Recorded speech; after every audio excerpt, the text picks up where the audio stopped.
Guys ভিডিওটা please একটু ভালো করে লক্ষ্য করুন। ইনি একজন মুসলিম ধর্মের ইসলামিক হুজুর।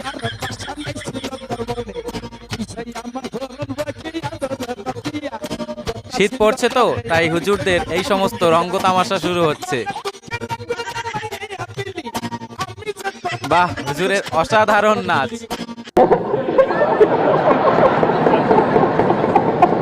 গাইস হুজুরের এই নাচটি দেখার পর আমি শুধু একটা কথাই বলতে চাই, হুজুর করলে নীলা আর সাধারণ আম জনতা করলে বিলা। মানে গাইস এই সমস্ত হুজুররাই দিনরাত বলে বেড়াবে যে ইসলামে নাচ গান করা নিষিদ্ধ, অথচ এরা কিন্তু নাচ গান করে বেড়াবে। আর অন্যদিকে সাধারণ মানুষ যখন নাচ গান করবে তখন এই সমস্ত হুজুররাই আবার সাধারণ মানুষকে বলবে জাহান্নামী জাহান্নামী জাহান্নামী জাহান্নামী।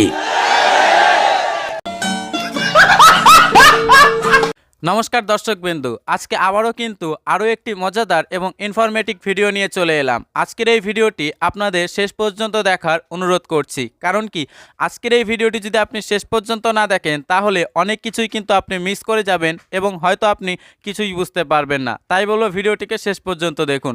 চলুন আর কথা না বাড়িয়ে এবার ভিডিও শুরু করা যাক।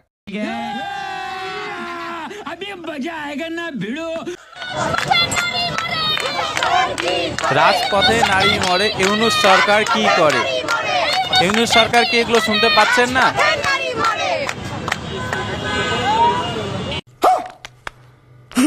গাইস আফগানিস্তান স্টাইলে বাংলাদেশেও কিন্তু ইতিমধ্যেই খেলা শুরু হয়ে গিয়েছে, আর এই ভিডিওটা তার প্রমাণ বলতে পারেন।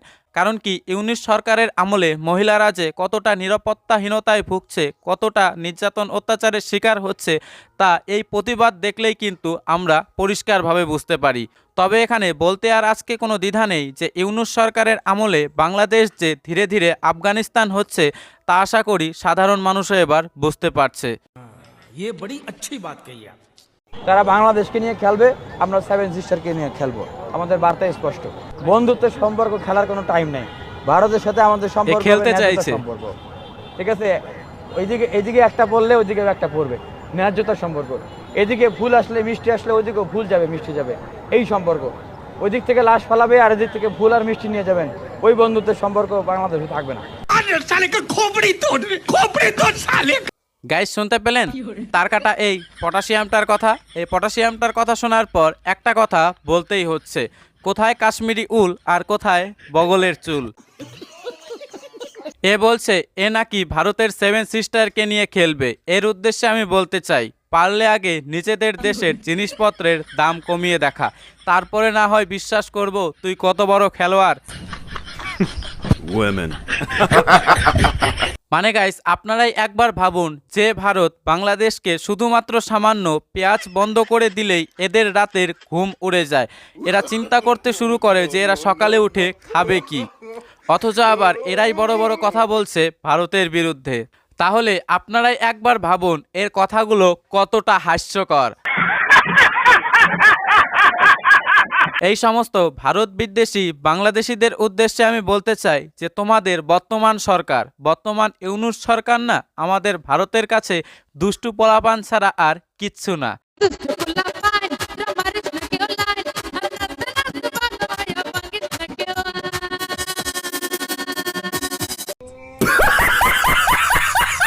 আপনি হলে হিন্দু আর হলো মুসলমান, ছেলে এবং আপনার মুসলিম মেয়ে। মুসলমান মেয়ে কি হিন্দু করে করছেন? কিভাবে করছেন একটু বলেন তো। নিজের ইচ্ছায়। নিজের ইচ্ছা কিভাবে করছেন আপনারা? মন্দিরে। মন্দিরে? আচ্ছা ভাইয়া, আরেকটা কথা হচ্ছে, হ্যাঁ ওর বলেন। গায়ে কোনো টাচ যাতে না করে। ওর গায়ে যদি কোনো টাচ করে বা আমার নিয়ে যেতে চায়, ওইখানে আমি মৃত পাইব। মৃত আর নয়তো হয়তো বা আমার ফ্যামিলি যদি নিয়ে যায়, আমি যদি আমার কোনো ক্ষতি হয় তাহলে আমি পুরোটা দোষ দিব আপনাদের উপরে আর আমার মা বাবার উপরে। কেন দোষ দেবেন? কারণ এই যে আমার মানে আমি দুনিয়া থেকে চলে গেলাম, কোনো কিছু পাইলাম না বাপ মার জন্য, তাই পুরোটা দোষ তাদের। ও আচ্ছা।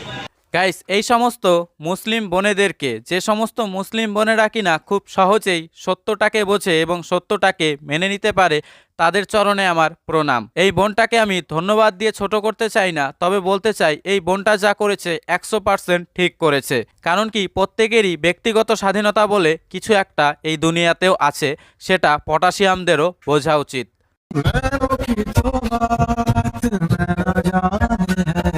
हाय हाय इतना सुकून।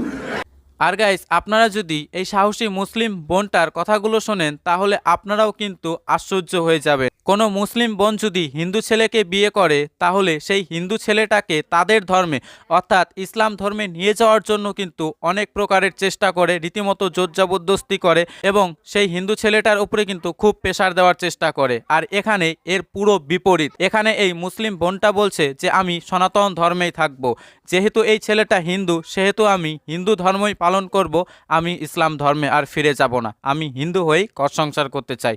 শুনুন এই বোনটির সাহসী কথা। যদি আমার নিয়ে যেতে চায় তো ওদের ধর্মে নিয়ে আমার নিয়ে যেতেই হবে।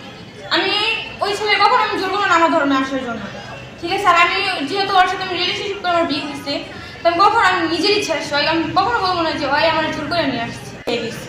কারণ বিয়ে হয়ে গেলে একটা আমি অন্য কারণ। স্যালুট বোন, স্যালুট তোমাকে। এখন আপনি কি হিন্দু ধর্মই পালন করবেন? জি। আচ্ছা আচ্ছা, তাহলে আপনারা হিন্দু ধর্মের পালন করবেন একদম। এবং আপনাদের ये बड़ी अच्छी बात कही आप।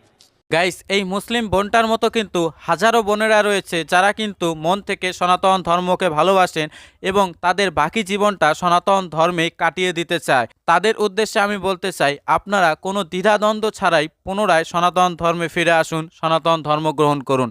আমরা আপনাদের সাথে আছি, আমরা প্রত্যেকটা সনাতনী আপনাদেরকে সহযোগিতার জন্য প্রস্তুত আছি।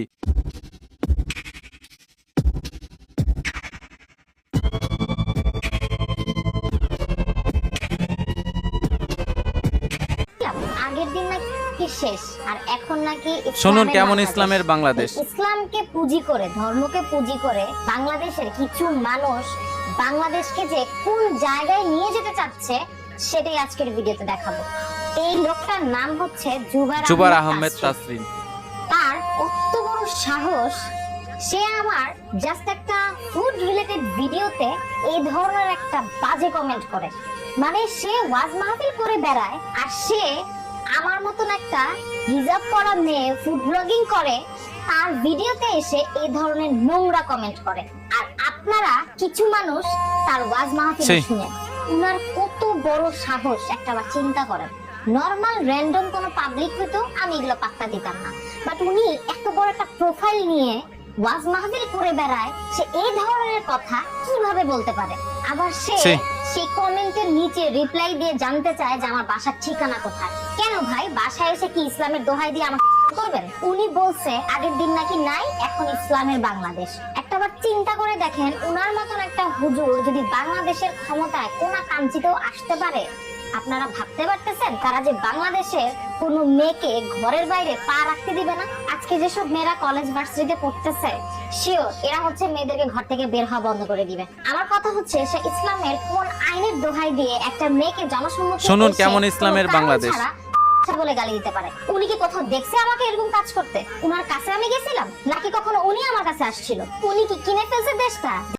बात तो सही है।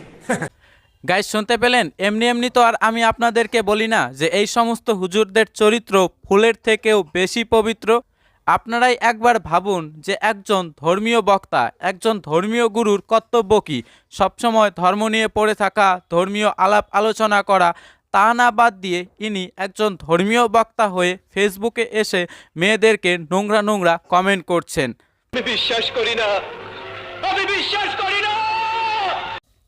আর এনাকে হাজারো লাখো মুসলিমরা কিন্তু ফলো করছে। ভাবুন তাহলে সেই সমস্ত মুসলিমরা যে আপনারা কাকে ফলো করছেন, কাকে অনুসরণ করছেন। আমি এই হুজুরকে বলতে চাই, আপনার ইসলাম কি এই শিক্ষা দেয় যে ধর্মকর্ম বাদ দিয়ে ফেসবুকে এসে মহিলাদেরকে নোংরা নোংরা এইভাবে কমেন্ট করবেন? ये बड़ी अच्छी बात कही आप। গাইস, আপনারা একবার পুরো দুনিয়ার দিকে তাকিয়ে দেখুন, যেখানে যেখানে ইসলাম রয়েছে সেখানে নারীদের অবস্থানটা ঠিক কোথায়। আর অন্যদিকে আমাদের সনাতন ধর্মের দিকেও একবার তাকিয়ে দেখুন যে আমাদের সনাতন ধর্মে নারীদেরকে কি চোখে দেখা হয়। আমরা স্বয়ং নারীদেরকে পুজো করি, নারীদেরকে মা রূপে দেখি। আমাদের সবথেকে বড় উৎসব দুর্গাপূজা, সেটাও কিন্তু একজন নারী এবং মায়ের পূজা। बात तो सही है। একজন দর্শকের ফোন নিয়ে আসি, দুজন আছে আসবো। দর্শক অপেক্ষা করছেন। দর্শক কোথা থেকে বলছেন, নাম বলে প্রশ্ন করুন। হ্যালো, জি, আসসালামু আলাইকুম। আমি নারায়ণগঞ্জ থেকে বলছিলাম। ওয়ালাইকুম সালাম। জি বলুন। আমার নাম সাজ্জাদ হোসেন। আমার একটি প্রশ্ন ছিল। দর্শক কোথা থেকে বলছেন, নাম বলে প্রশ্ন করুন। নাম ঠিকানা তো বললাম, কথা কি শোনেন না? গাইস পাবলিকও হ্যালো হ্যালো জি, আমরা হ্যালো। শুনতে পাচ্ছি দর্শক। আচ্ছা আচ্ছা, আমার প্রশ্নটা হচ্ছে, আমার ফেসবুক ফ্রেন্ড সিনহা যে কিনা অকালে বিয়ে করছে, মানে বাল্যবিবাহ, ও দেখতে আপনার মতোই আমি একটুখানি আপনাকে একটু থামাই। না না, আমার প্রশ্নটা তো শেষ করতে দিন। বলতে চাইছিলেন, জি।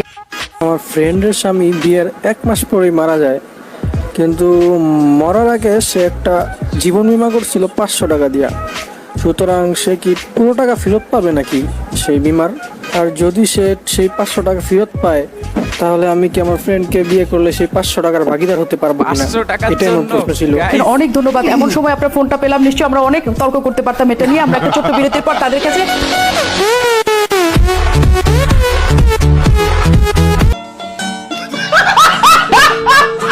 গাইস বাংলাদেশের এই সমস্ত পাবলিকরা পারেও বটে। মানে নিউজ চ্যানেলে একটি ইন্টারভিউ চলছে, সেইখানে একজন সাধারণ পাবলিকের প্রশ্নটা শুনলেন, সে তার বন্ধুকে 500 টাকার জন্য বিয়ে করতে রাজি হয়ে গেল। আমি শুধু এটাই ভাবছি যে বাংলাদেশে আবার অকাল পড়লো না তো।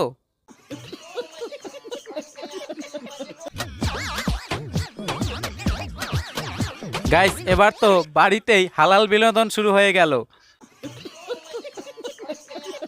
গাইস আমি শিওর যে এনার এই রকমের হালাল নাচ দেখে অনেকের ইতিমধ্যেই অনেক কিছু ফেটে যাচ্ছে। তাদেরকে বলতে চাই, আপনারা এনার জান্নাতে যাওয়ার জন্য দোয়া করুন। তো যাই হোক গাইস, আজকের এই ভিডিওটা এখানেই শেষ করছি এবং আপনাদের কাছে ছোট্ট একটি অনুরোধ, আজকের এই ভিডিওটা একটু শেয়ার করে দেওয়ার চেষ্টা করবেন। এবং আপনারা প্রত্যেকেই জানেন যে আমি সনাতন ধর্মের ওপর হওয়া অন্যায় অত্যাচার সহ বর্তমানে চলতে থাকা বিষয়গুলো আপনাদের সামনে তুলে ধরার চেষ্টা করি। এ কারণে আপনারা প্লিজ আমাদের এই চ্যানেলটিকে সাবস্ক্রাইব করে রাখবেন। সাবস্ক্রাইব করলেই কিন্তু আপনারা আমাদের ভিডিওগুলো প্রতিনিয়ত পেতে থাকবেন। তো প্রত্যেকে ভালো থাকবেন, দেখা হচ্ছে আগামী ভিডিওতে। ততক্ষণের জন্য জয় হিন্দ, জয় ভারত, বন্দে মাতরম, ভারত মাতা কি জয়।